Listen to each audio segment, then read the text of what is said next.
मेरी प्यारे भाई और बहनों, आप सभी को जय मसीह की। आप सभी का स्वागत है हमारे इस चैनल पे।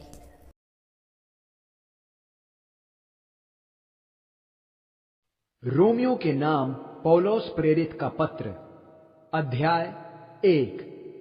यह पत्र पौलुस की ओर से है, जो मसीह यीशु का दास है, जिसका आगमन एक प्रेरित के रूप में हुआ, तथा जो परमेश्वर के उस ईश्वरीय सुसमाचार के लिए अलग किया गया है, जिसकी प्रतिज्ञा परमेश्वर ने पहले ही अपने भविष्यद्वक्ताओं के द्वारा पवित्र अभिलेखों में की थी, जो उनके पुत्र के संबंध में थी, जो शारीरिक दृष्टि से दाविद के वंशज थे, जिन्हें पवित्रता की आत्मा के अनुसार सामर्थ्य से मरे हुओं में से पुनरुत्थान के परिणाम स्वरूप परमेश्वर पुत्र ठहराया गया। उन्हीं के द्वारा हमने कृपा तथा प्रेरिताई प्राप्त की है कि हम उन्हीं के लिए सभी अन्य जातियों में विश्वास करके आज्ञाकारिता प्रभावी करें, जिनमें से तुम भी मसीह यीशु के होने के लिए बुलाए गए हो।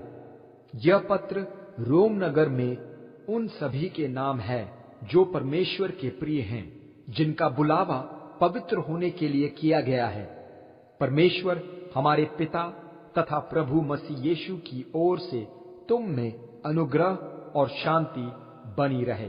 सबसे पहले मैं तुम सब के लिए मसीह यीशु के द्वारा अपने परमेश्वर का धन्यवाद करता हूं, क्योंकि तुम्हारे विश्वास की कीर्ति पूरे विश्व में फैलती जा रही है।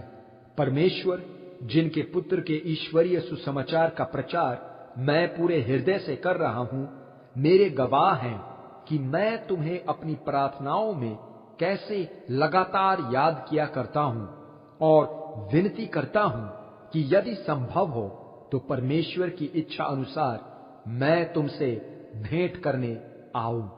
तुमसे भेंट करने के लिए मेरी बहुत इच्छा इसलिए है कि तुम्हें आत्मिक रूप से मजबूत करने के उद्देश्य से कोई आत्मिक वरदान प्रदान करूं, कि तुम और मैं आपस में एक दूसरे के विश्वास द्वारा प्रोत्साहित हो जाएं।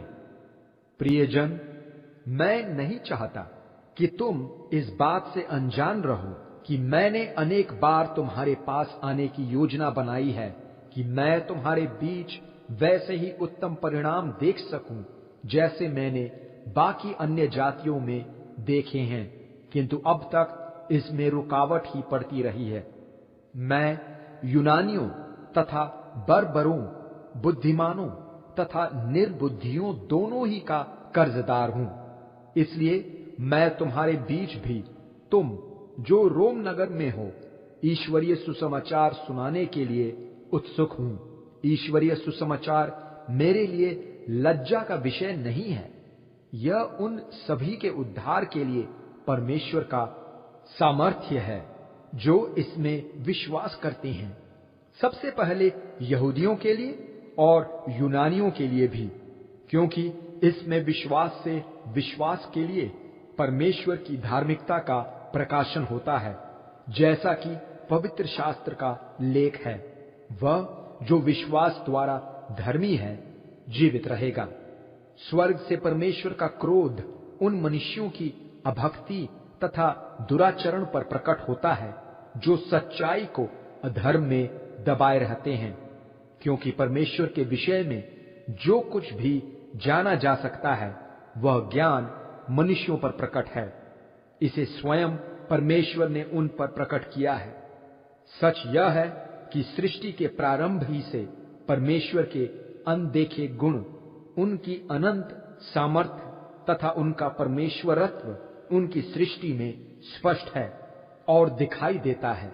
इसलिए मनुष्य के पास अपने इस प्रकार के स्वभाव के बचाव में कोई भी तर्क शेष नहीं रह जाता।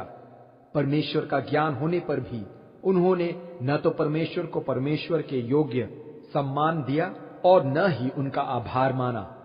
इसके विपरीत उनकी विचार शक्ति व्यर्थ हो गई तथा उनके जड़ हृदयों पर अंधकार छा गया। उनका दावा था कि वे बुद्धिमान हैं, किंतु वे बिल्कुल मूर्ख साबित हुए, क्योंकि उन्होंने अविनाशी परमेश्वर के प्रताप को बदलकर नाशमान मनुष्य, पक्षियों, पशुओं तथा रेंगते जंतुओं में कर दिया। इसलिए परमेश्वर ने भी उन्हें उनके हृदय की अभिलाषाओं की मलिनता के लिए छोड़ दिया कि वे आपस में बुरे कामों में अपने शरीर का अनादर करें। ये वे हैं जिन्होंने परमेश्वर के सच का बदलाव झूठ से किया। ये वे हैं जिन्होंने सृष्टि की वंदना अर्चना की, न कि सृष्टिकर्ता की, जो सदा सर्वदा वंदनीय हैं। आमीन।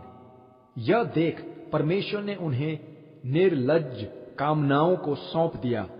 फलस्वरूप उनकी स्त्रियों ने प्राकृतिक यौनाचार के स्थान पर अप्राकृतिक यौनाचार अपना लिया। इसी प्रकार स्त्रियों के साथ प्राकृतिक यौनाचार को छोड़कर पुरुष अन्य पुरुष के लिए कामाग्नि में जलने लगे। पुरुष पुरुष के साथ ही निर्लज्ज व्यवहार करने लगे, जिसके फलस्वरूप उन्हें अपने ही शरीर में अपनी अपंगता का दुष्परिणाम प्राप्त हुआ। इसके बाद भी उन्होंने यह उचित न समझा कि परमेश्वर के समग्र ज्ञान को स्वीकार करें। इसलिए परमेश्वर ने उन्हें वह सब करने के लिए जो अनुचित था निकम्मे मन के वश में छोड़ दिया। उनमें सब प्रकार की बुराइयां समा गई, दुष्टता, लोभ, दुष्कृति, जलन, हत्या, झगड़ा, छल, दुर्भाव, कानाफूसी, दूसरों की निंदा, परमेश्वर से घृणा, घृष्टता, घमंड, डींग मारना, षड्यंत्र रचना, माता पिता की आज्ञा टालना, निर्बुद्धि, विश्वासघाती, कठोरता और निर्दयता। यद्यपि वे परमेश्वर के अध्यादेश से परिचित हैं कि इन सब का दोषी व्यक्ति मृत्युदंड के योग्य है, वे न केवल स्वयं ऐसा काम करते हैं परंतु उन्हें भी पूरा समर्थन देते हैं जो इनका पालन करते हैं।